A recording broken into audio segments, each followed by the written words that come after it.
Halo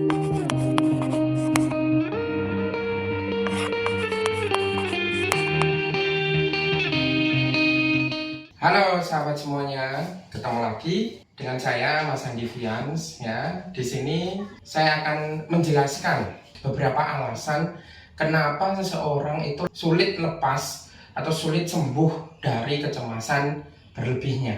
Nah, karena ini juga merupakan beberapa pertanyaan dari orang-orang kepada saya ya, Mas, kenapa sih saya kok sulit lepas dari kecemasan berlebih saya? Mas, kenapa sih saya kok sulit sembuh dari anxiety saya atau kecemasan berlebih saya? Padahal sudah terapi kemana-mana, sudah melakukan beberapa dan berbagai cara, tapi masih mengalami kecemasan berlebih tersebut. Oke, di sini kita bahas ya. Jadi sebelumnya saya akan bercerita dulu ya. Kecemasan ya, kecemasan berlebih ya. Kecemasan itu menurut saya itu seperti api ya, dimana api ini itu setiap orang punya, dan api ini tidak bisa padam atau tidak bisa mati. Oke ya, jadi kecemasan itu seperti api, dimana api ini setiap orang punya dan api ini tidak bisa padam. Nah, kalau api ini ya, dia tidak bisa padam, kalau dikasih bensin misalnya, maka dia akan bisa semakin membesar apinya. Nah, bensin ini apa? Nah, bensin ini bisa merupakan analisa ya, yang dilakukan secara sendiri, pertanyaan-pertanyaan yang dipertanyakan sendiri, kemudian jawaban-jawaban yang dijawab sendiri. Analisa ini yaitu analisa tentang kecemasan-kecemasan masa depan yang belum tentu terjadi ya, pertanyaan-pertanyaan masa depan yang belum tentu terjadi kemudian dijawab sendiri.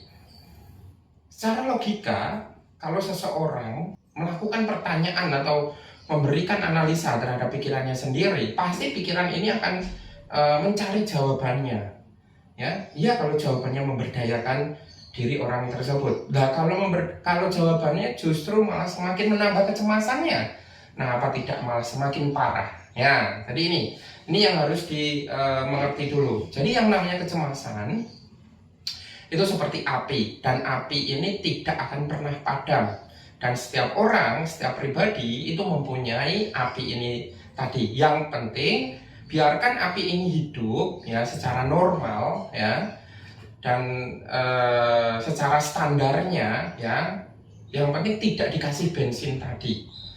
Jadi seperti itu. Karena kecemasan ini itu mempunyai fungsinya, mempunyai manfaat positifnya. Apa fungsinya? Yaitu sebagai proteksi diri kita ya, sebagai pelindung diri kita, supaya diri kita itu tidak mudah dibohongi oleh orang, supaya diri kita itu bisa lebih waspada dan lain sebagainya.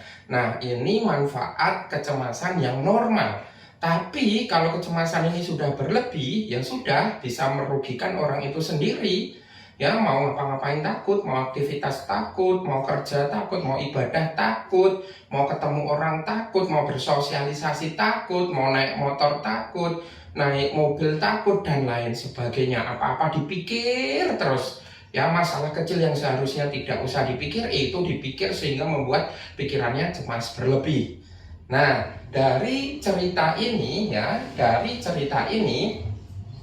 jadi orang kok sulit terlepas dari kecemasannya yang berlebih tadi, yaitu karena dia selalu memberikan bensin terhadap api kecemasannya tadi.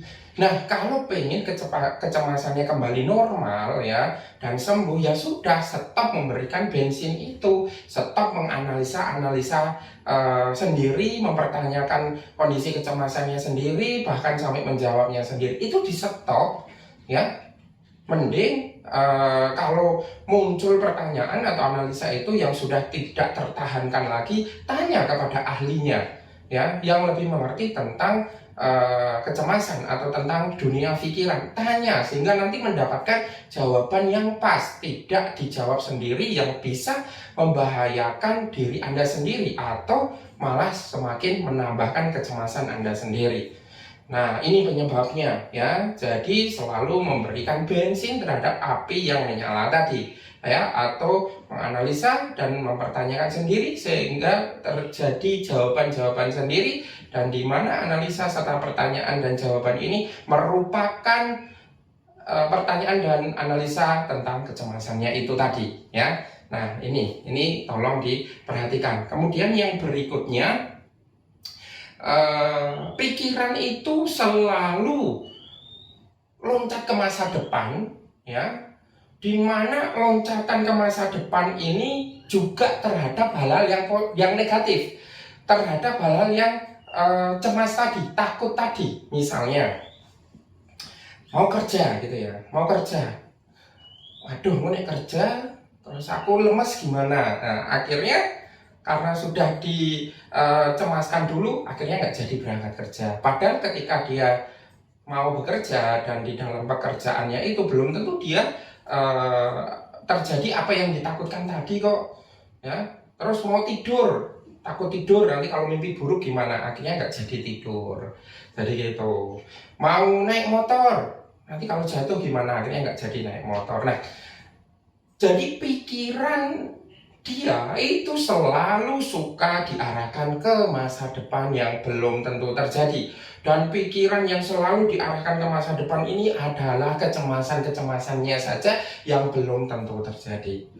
Jadi gitu, makanya orang yang mengalami anxiety atau kecemasan berlebih sulit sembuhnya, ya, sulit kembali normalnya, karena pikirannya ini terus diarahkan, diloncatkan ke masa depan yang belum tentu terjadi, terutama tentang kecemasan-kecemasan tadi.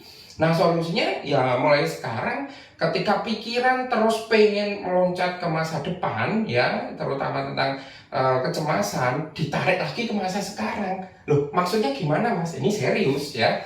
Maksudnya ditarik ke masa sekarang, yaitu upayakan pikiran itu bisa hadir sepenuhnya di masa sekarang, menikmati di setiap momen realita di kehidupan sekarang, supaya pikiran itu benar-benar bisa hadir dan menikmati kehidupan sekarang dan tidak terjebak di pikiran masa depan yang belum tentu terjadi, apalagi ini tentang kecemasan, ya.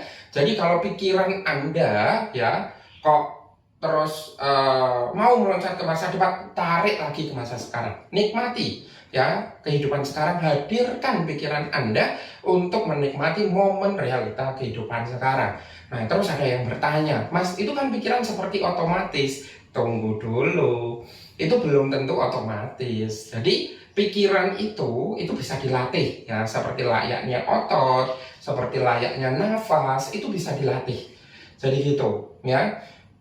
Otot, ya, seseorang yang sudah terbiasa mengangkat beban 10 kg dibandingkan dengan orang yang belum terbiasa mengangkat beban 10 kg, itu kekuatan ototnya beda kok. Sama halnya dengan nafas, ya. Seorang atlet maraton yang sudah terbiasa lari puluhan kilometer, ya, dibandingkan dengan orang biasa yang tidak terbiasa lari, ya, itu juga beda kualitas kekuatan nafasnya, ya. Yang satu kuat kekuatan nafasnya, yang satu mudah ngos-ngosan. Sama halnya dengan pikiran. Pikiran juga demikian, ya. Pikiran itu bisa dilatih untuk membiasakan selalu berprasangka baik, ya. Juga bisa terlatih untuk membiasakan berprasangka buruk. Jadi gitu. Nah, ketika pikiran seperti otomatis, ya, untuk memikirkan prasangka buruk di masa depan yang belum tentu terjadi, berarti Anda sering melatih pikiran Anda untuk berprasangka buruk. Nah, ketika pikiran, ya, bisa dilatih untuk menjadi ahli berprasangka buruk, berarti pikiran juga bisa dong dilatih untuk selalu ahli berprasangka baik.